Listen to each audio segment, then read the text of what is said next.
Hello everyone and welcome back to my Let's Play Pesterquest. Last time we hung out with Aradia and we broke the universe together, and I think she also helped us remember, all the stuff from the Friendsim, maybe? So yeah. Today we're going to hang out with... who is it? Oh, Nepeta. Or Nepeta, I don't know how you pronounce her name really. The cat girl. The lionliest girl in Alternia. Time to face facts. Something is going on here. Not that you didn't already know that. You've had the blurry outlines of all this strangeness for a long time. It's only after your stint with Aradia that you've managed to fill in all the shapes and colors. Your friends, the companions you've been to hell and back with, you forgot about them. That feels like... God, you can't even come up with a sufficiently dramatic mixed metaphor. It feels bad. Your desperate friendship thirst was compelled, you get that. And it's mostly worn off by now, but what the fuck else are you supposed to do? It's basically just your job now, so you'll keep doing that job. Whatever, let's just do the damn route. Who did Equius tell you about? His Moirel, right? You'll go try to find her in the middle of the woods, which is a very normal thing to do. You'll be normal. It's a normal kind of day. You zap to the mouth of a cave and are immediately set upon by a wild beast. Yellow eyes flash and sharp teeth glitter. You brace yourself to be made into dinner. The wild lioness sits back on her haunches and contemplates the stranger. Aw, she's cute. The wild lioness sits back on her haunches and contemplates the stranger. That's how you know she does that. She tells you. But taking a closer look, you realize that she is in fact not a wild lioness, just a very unkempt troll in a green coat and a grubby t-shirt. She smells like a fire pit. AC licks her snout and tries to figure out who has happened upon her den. A friend? A foe? Dinner, perhaps? The troll girl licks her lips, and you realize that even though she is not some bloodthirsty predator, she does have very sharp canines and clawed gauntlets on her little hands. She's small, but with trolls you've discovered the hard way that size does not translate into a 1-to-1 strength ratio. You tell her that you're a friend, definitely a friend, and not at all the sort of friend you playfully fight with and accidentally eviscerate, because you never know with trolls. The girl, whose name you have a sneaking suspicion might be Nepeta, why is that lowercase, scratches at her chin, her fingers curled up like a paw. You're worried that she's going to put her eye out with those claws. AC wrinkles her nose and wonders what anyone could be doing all the way out here in the wastes. It's not very plausible. That one was a bit of a stretch. How did you come upon my cave? AC says it with a growly glower. Play along. Let's roleplay a bit. I roleplayed when I was in elementary school, middle school. Warriors guilds on Neopets. It was crazy. It just so happens that you're an expert RPer, and by expert you mean you once played... Yes, I did play Soldier Per Beast on Neopets though. With a stressed out J-Blood kid, which you'd forgotten about until literally yesterday. Anyway, what you mean is, you've got some moves. You go limp and show Nepeta your throat, yielding to is clearly the alpha female here. You're barely even role-playing here. Every olive blood you met could rip out your intestines and wear them as a shawl. I mean, yeah, you're not wrong. Nepeta beams down at you before remembering that she is a regal lioness. AC nuzzles the strange little cub and welcomes them to her cave. Appearing to realize that she doesn't need to describe her actions out loud because you are right in front of her, Nepeta nuzzles you gently with the top of her head. You get a feeling she doesn't get out much. You tell her that you didn't mean to startle her or anything, you just think you have a mutual friend, a big indigo blood named Equius. Nepeta digs her nails into your arms, her eyes go wide.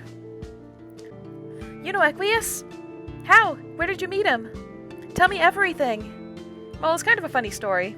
Before you can get into it, Nepeta launches herself off of you and scampers into the cave. When she runs, her knuckles occasionally touch the ground. You aren't sure if she moves like that naturally or if she's just very, very in character. She pauses at the mouth of the cave and gestures you inside, the sleeves of her coat flopping down past her wrists. If you had parents, they probably would have taught you not to follow cat girls into caves, but you didn't, so you're totally down. Oh, there's her lovely... I guess it's a cave. I was going to say hive for a minute, but is it really a hive? The cave is small and chilly. Several animal pelts cover the cavern floor, from creatures too large to be wolves to too shaggy to be bears. Maybe some sort of wolf bear. All the furniture is hewn from stone, the raccoon formed from a natural hollow in the rock. Of all the hives you spent time in, this one is the most rustic. You wonder why. Nepeta isn't a high blood, but she's certainly not a low blood either. She could have made a hive at least as nice as Tavros's. AC welcomes the strange cub to her den and invites them to sit down wherever they please. She realizes that her visitor is probably sleepy and hungry. Luckily, AC has a fresh kill. Oh great, that's really lucky. Nepeta skips back outside, leaving you alone and feeling, well, like you followed a feral child into her cave. Torchlight burnishes shapes strange and forbidding, the irregular flicker disorienting. People used to do everything by firelight. No wonder medieval art is so preposterous. Dogs with the faces of old men and old men with the faces of babies. And speaking of art, drawings pepper the cave walls, shaky and crude, although you doubt even Michael fucking Angelo could do much with a canvas like this. The picture seems to depict Nepeta and various other trolls, some of whom you think you recognize. You see Karkat's snubby little horns and Equus' broken one. A few pictures have been viciously scratched out. A couple of the self-portraits of Nepeta also feature a large sleek white cat. You wonder if that's her hunter Sona, lion Sona, whatever. Then you hear a growl behind you and realize, oh, right, Nepeta has a Lucis. Hi, Pounce Deleon. Hot, damp breath touches the back of your neck, and you turn as slowly and carefully as you can. Oh, hello, kitty. Two hissing mouths open and two snarls as a big cat backs you up against the cavern wall. Oh, Pounce, stop that, silly kitty. This is a friend. Aw, kitties. Nepeta hurries back inside, throwing herself onto her Lucis and petting rambunctiously. Pounce's hisses immediately turn to purrs. She rolls onto her back and her bat's big, terrifying paws in the air. Aw, who's a good kitty? Who's the very best kitty? Pounce, we have a guest for dinner. They know Equius. You do, right? Nepeta looks at you with sharp little eyes. You do know my Meowrel. You weren't lioning? Oh, definitely not. You would never lion. You'll never forget Equius, no matter how hard you try. Although you did recently forget every single person you ever knew. That will absolutely never happen again, though. You won't allow it. AC leaves her weird friend in the very capable paws of her Lucis while she goes to prepare a delicious meal. Oh damn, Nepeta, please don't go away and leave your guest alone with a ferocious beast. But Pounce seems pretty well placated by Nepeta's insistence that you are a friend and not food. She curls up on one of the animal pelts, tucking her head. Her tail twitches and her ears flick. You're pretty sure she's only pretending to sleep, like she's giving you a shot and if you fuck up it's lunchtime. You sit very still and try your best to look unthreatening. Just a little while ago, this would have been easy. You'd been totally defenseless and thinking the most unthreatening thoughts, but now you remember at least a little of who you were. And you know what you've done, even if some of it was done in dead-end timelines that never actually came to pass. You're not sure you can still call yourself an innocent bystander. Nepeta derails this dangerous train of thought by dragging in a huge haunch. That's just really the only word for it, a haunch. Something's leg. Wow. When she said she had a fresh kill, you'd figure that was part of the RP, like she was just going to pull out a DiGiorno or something like that. But nope, she really did tear apart some animal and bring you its leg. She has blood smeared over one cheek and her hair in pieces across her sweaty forehead. You get why she and Equus get along, they have an equivalent ferocity. Good thing you aren't a vegetarian. You are gratified to discover Nepeta appears to draw a roleplay line to devouring raw meat. Okay, I was wondering if we were gonna cook it. You wonder if trolls could eat meat raw or if it would make them sick. They definitely seem to be more natural predators than humans are, but then again, most of them live in houses and eat cup noodles and play video games. You've never really met anyone like Nepeta. You watch her build a fire and then take yourself on a little trip to the mouth of the cave while she cuts up the meat and spears on steaks to cook. You come back over to the fire when the meat looks a little bit less like flesh and more like food. Honestly, it shouldn't bother you. You've seen and been through so much worse. Guess the mind is a strange and many-layered beast. There you are! I thought you'd run out into the waste like a big, pawful idiot. It's dangerous out there. Well, she went out there, although it's possible she's dangerous too. Yes, she is dangerous when she wants to be. That makes Nepeta smile. She still can't quite meet your eyes, but she's fidgeting with her gauntlets less than she was before. Okay, so I know that way back in Act 5, Act 1, Karkat made that one comment about Nepeta being autistic, and I wasn't sure if that was meant as an insult or if it was, like a serious thing, so... But now I'm wondering, is Nepeta canonically autistic now? Because she's having trouble with eye contact, she's fidgeting. So, I'm curious. I really want to know. So, you really met Equius? Really, really? She sidles up close to you, almost too close to talk comfortably. You wonder if this is the first conversation she's ever had that wasn't through a computer screen. You told her that yes, really, really, you met him. You spent a good amount of time with him, too. That's incredible! I've never met that silly guy. I've never seen that silly guy hang out with anybody before. Except for maybe Whiskers. Whiskers? Oh, does she mean Vriska? You know her too. Really? Really, really? Yep, you would have probably be hanging out with her right now if she hadn't gone off to do some Antifa shit with Terezi. Nice. You know Terezi too? GC? Oh yeah, for sure. Does Nepeta? You're expecting her to exclaim and wag her imaginary tail. Instead, she goes quiet. Fat pops and sizzles in the fire. Across the cave, Pounce lets out a lazy squeak that sounds like it came from a much smaller cat. So, is there some tension between Nepeta and Terezi because of their mutual relationships with Karkat? Because I could see that being a problem, potentially. You ask Nepeta if everything is okay. So what you're saying is, you know, all my friends. Well, that's not exactly what you said. It is kind of creepy if you dwell on it, but you keep meeting people through other people. That's normal, right? Well, you did just happen upon Vriska on a beach, and Aradia you found you asleep in a field. You haven't asked Nepeta if she knows Aradia, but you're sure that she does, somehow. Slowly, Nepeta lifts her gaze from the flames and meets your eyes for the very first time. Maybe it's the firelight or the shadows gambling on the walls, but she looks haunted, hollowed out and filled with something you can't name. What are you? That's a very direct question.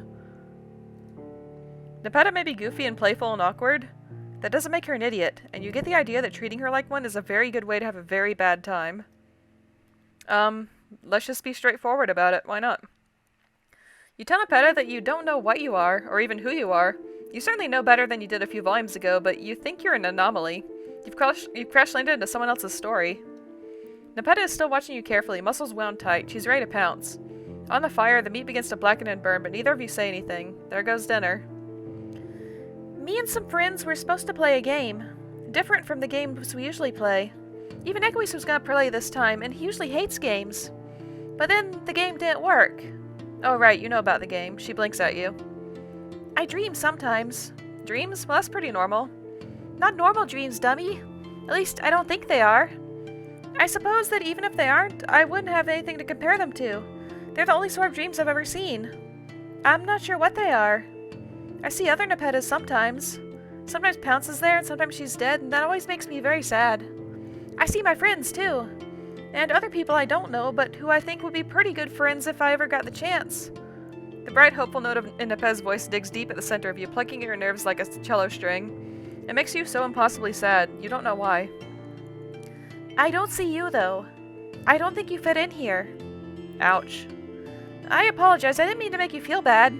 My dreams are probably silly and don't mean anything. She springs up from the fire and K down. There's some letters missing there, I think. K down on Pounce, burying her hands and face in the thick white fur. You get up and follow after her, because what else do? You should probably give up on this particular round at this point. You've quite thoroughly killed the friendship mood with all this existential angst. Why should she live all the way out here anyway? Wouldn't it be better to live closer to all of her amazing friends? At least Equius, even Terezi, who is definitely very weird, has a house. Admittedly, it's in a tree, but still counts. Oh, I'm used to when I was a Wiggler. Or I think I did. A big lovely house with windows and lots of furniture for Pounce to scratch. Pounce closes her eyes and purrs. But then, I don't know. Something happened. I remember fire and noise and lots of shouting. And then I was on Pounce's back and we were running for a very, very long time.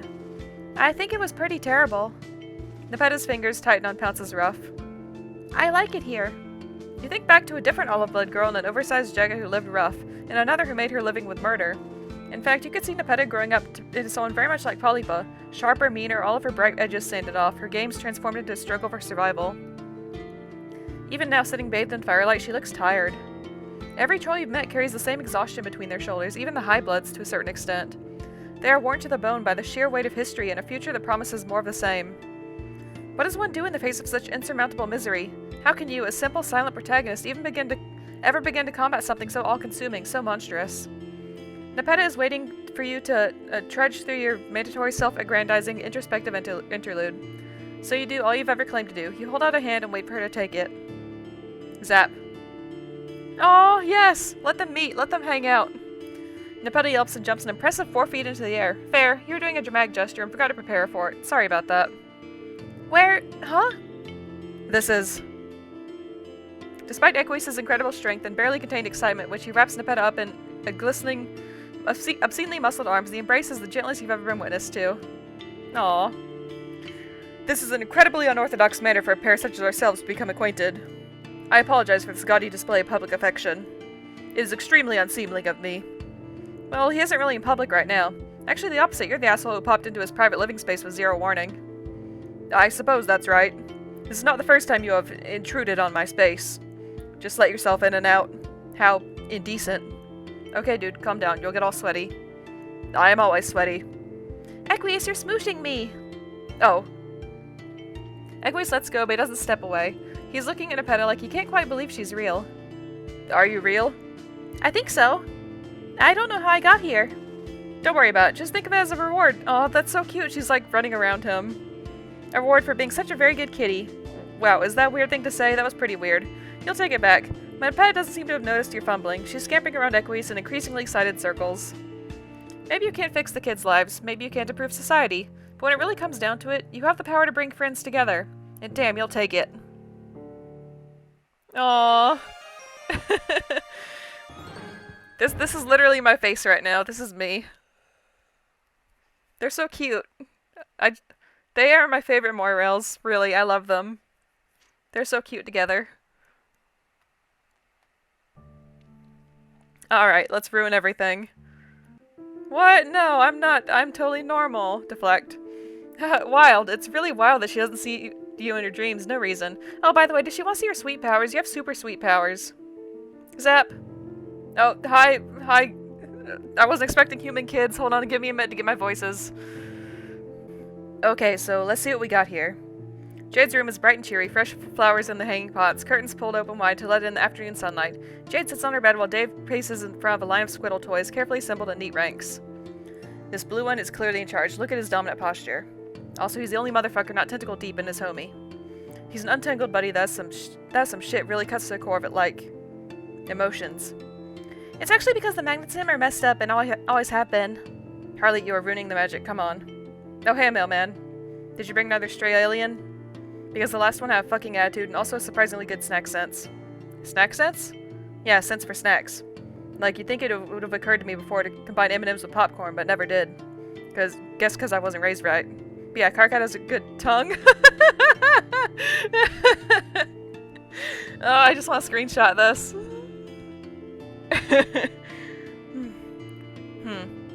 That's not what I meant.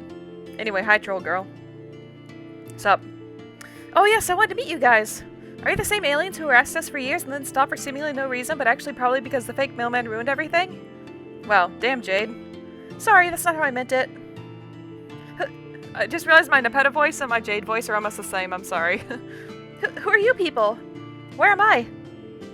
Jade takes a step towards Nepeta, who bristles and hisses, her back arching. At this point, you're pretty confident in your assessment of the bug theming for the trolls, but they really continue to be cat-adjacent, don't they? Maybe cats are just the only cultural touchstones you have for fierce but skittish creatures with lots of hair. While you're busy pondering cats, Nepeta is a wild scamper for the window. Oh fuck, this is a tower, this is a tower, this is a tower. Fuck, you really didn't think that went through. Sorry, Nepeta, you really should have warned. Oh crap, I brought Dave. This is a mess. This is such a mess. Holy shit, something sure as hell on fire. Little Timmy's dad fell asleep at the grill. Dude had one too many Bud Light limes and burned the whole fucking rack of ribs. Ribs ain't cheap, Dad. Now the barbecue's up in smoke. Who's gonna eat that Walmart potato salad without ribs? No one, that's who. Oh, damn, you got a little overzealous with your zaps and brought Dave along with you. Can we just bring Dave everywhere, please? Just have him give wonderful commentary on everything. So this is where Karkat's from. No wonder he's such a spastic pile of personality disorders. Pretty rank in here. Well, at least Beck prevented you from bringing Jade along. Oh. This isn't the ruins? This isn't the island! Sorry to crash your party like this, Nepeta. You really didn't mean to bring like half your alien friend group into our house. This is such a mess. Nepeta is standing beside the dying fire where the haunch has fallen apart into blackened chunks. Her hands are twisted in the layers of her coat. She is shaking from head to foot. God, you just completely invade her space. You are so totally...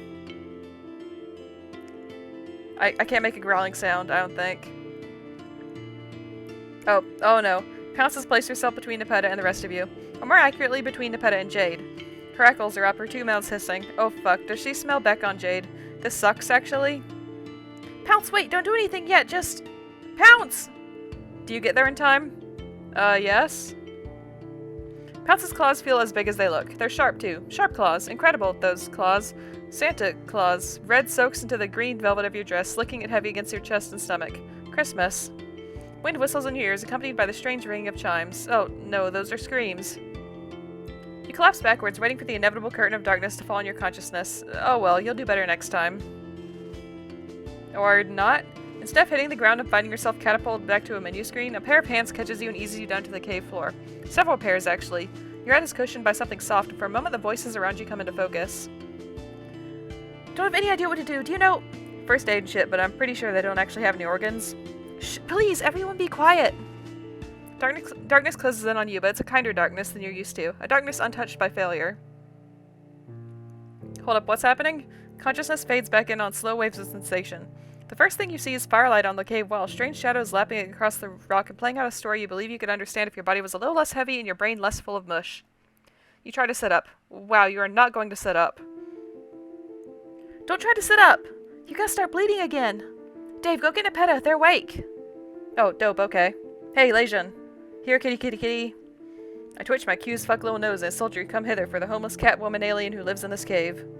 I'm coming, hold your hoof beasts! Jade, Dave, you're both here on Alternia? You didn't think that was possible, at least not for Jade. Yeah, I was gonna mention back before you got gutted by Kimbo the White Lion. I didn't think that worked. Don't you always get dog blocked? You thought you did, but maybe you just caught a lucky break and got in there while Beck was napping, or doing some other important dog stuff. I guess Beck has been acting sort of weird recently. He's been way less protective and bossy. He doesn't even get shirty when I go to the ruins. Jade, I hate to break it to you. That's not weird, that's normal. Dogs are supposed to chew the remote and shit on the carpet, not raise you from childhood. Animals are not parents. You know a couple trolls who might disagree with that, but you digress. Wow, your body doesn't feel good. That's because Pounce almost killed you. I wasn't even sure you could die, but you proved me wrong. You did a pretty good job of almost dying. But you aren't dead. Dave held your guts in. It was very gross and extremely fascinating. It wasn't a big deal. What kind of clown has the staunch copious bleeding from a gut wound, honestly? Dave, can I hug you, please? Time to go back to preschool, kids. You are impressed and horrified. Dave shrugs. Jade sewed you up. She's like a fucking Susan B. Anthony with that needle. Except not American. Was Susan B. Anthony American? Did America even exist at that point? Maybe she was English. I've never sewn up anything that wasn't a corpse. It was fun. Again, you are terrified but impressed. But the two of them, they're okay? They look alright. A little grimy, but otherwise unharmed. You're really sorry that you zapped them here and then passed out for what was most likely days. I'm chill. Yeah, it's been great, honestly. Which really does go to show you how fun our normal lives are.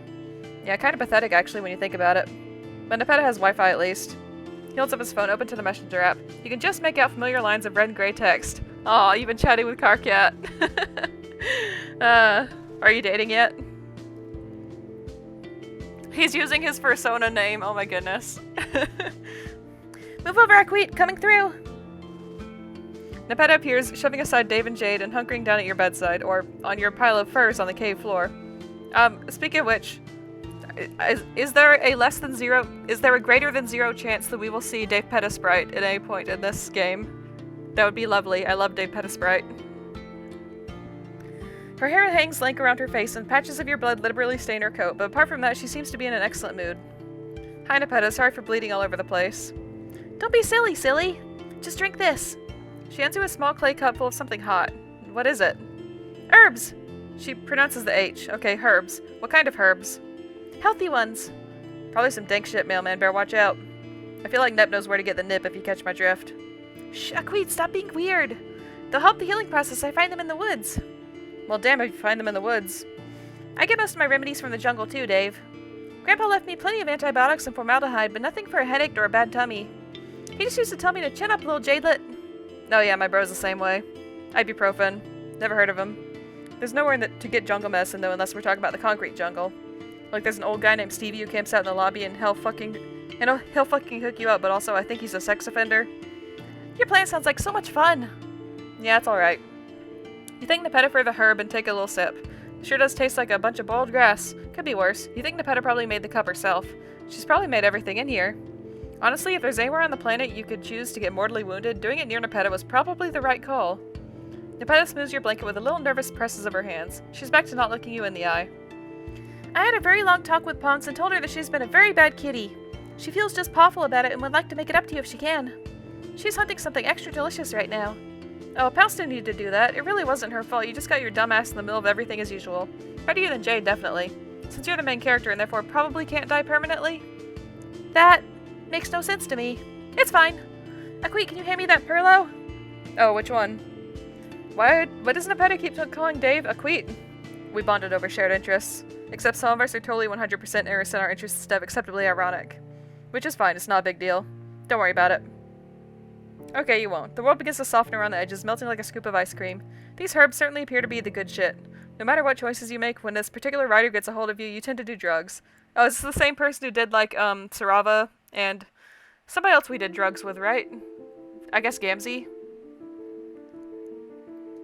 Your thoughts slide into one of another, dissolving. You see your friends arrayed out before you, the two lonely girls, the strange, intense boy with hidden eyes. They watch you anxiously.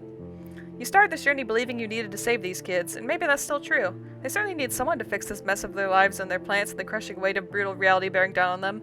But maybe you need saving too. Maybe you can all save each other. Eh, whatever, you're high. You'll rest now. Wow, that was... Group end! That was adorable, oh my goodness. I will always be happy about Surprise Dave.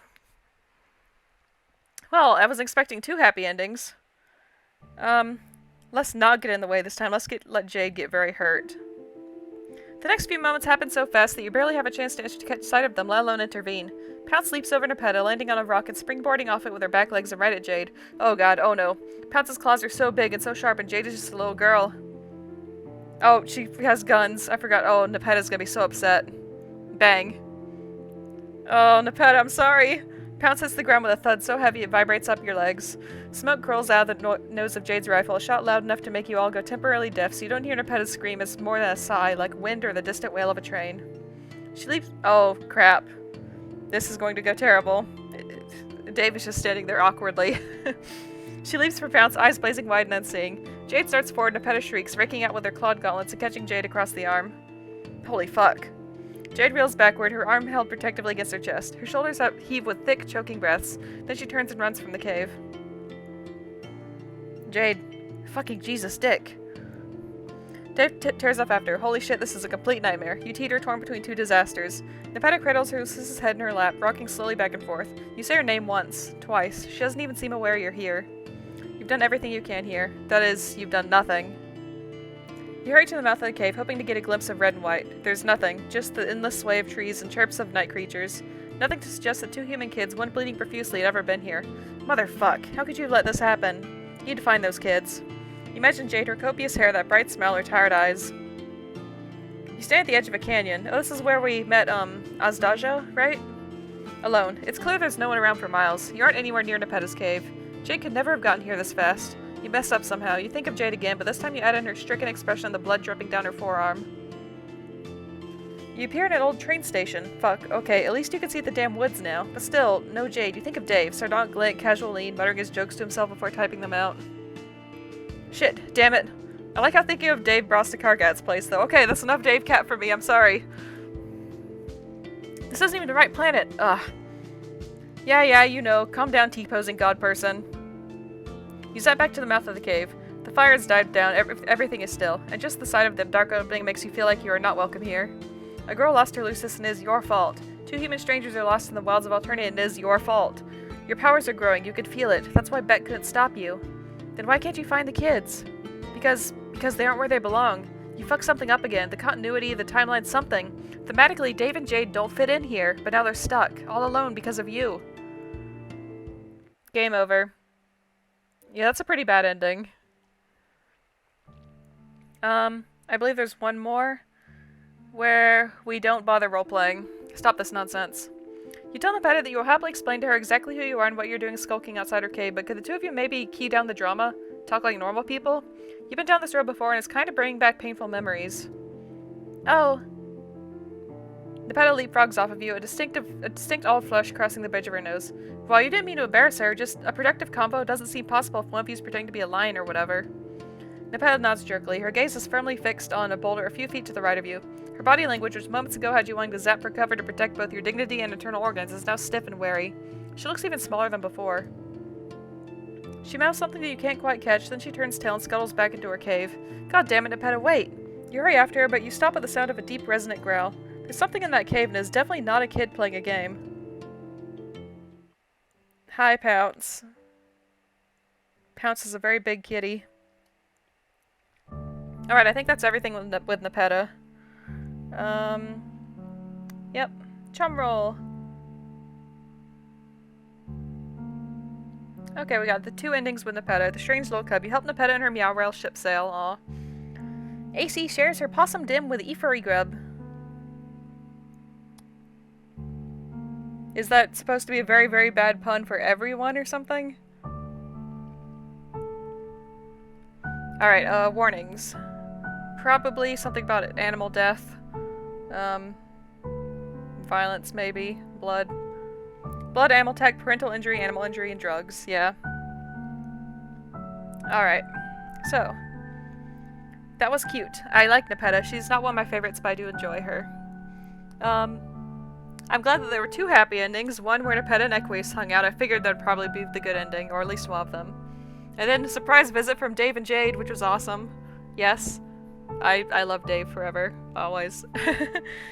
But I'm just happy that our character is very confused about what they're supposed to be doing, really. But they still want to make friends with people, even if they aren't, like, compelled to do it by whatever Dark Scotch was doing before. They still just want to try and make life better for people. And I can appreciate that. The character's a good person. They just want to make things better. And, yeah. So, thanks for watching. I hope you have a great day, and I'll see you next time. Bye!